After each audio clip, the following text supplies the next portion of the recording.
ఇది మన రైతు పోరు. చూడండి ఒకసారి తిప్పి తిప్పి కొడితే అందరూ మళ్ళీ వెటకారం అనకూడదు కానీ ఒక్కసారి చూడండి ఇక్కడ 1 2 3 4 5 6 7 8 9 10 11 12 13 14 15 16 17 18 19 20 21.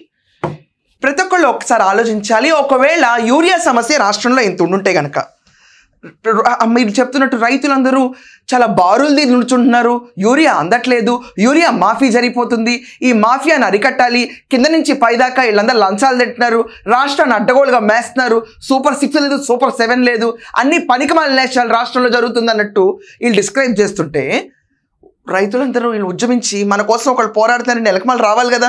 ఎందుకు ఎక్కడ ఆ చిహ్నాలు కనపట్ల? ఒక బ్యారిగేట్ ఏం ఆపగలుగుతుంది రైతు ఉద్యమం జరిగితే?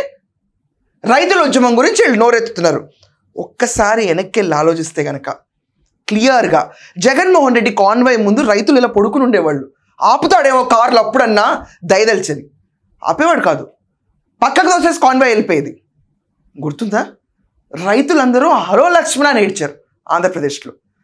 సాగునీరు ఇవ్వటానికి సీన్ లేదు, కానీ రైతుల పోరు గురించి మాట్లాడే జగన్మోహన్ రెడ్డి. పులివెందులు నీళ్ళకి చంద్రబాబు నాయుడు గారు తీసుకెళ్ళిస్తే దానికి హారతి ఇచ్చే జగన్మోహన్ రెడ్డి. యూరియా మాఫియా జరిగిపోతుందని జగన్మోహన్ రెడ్డి.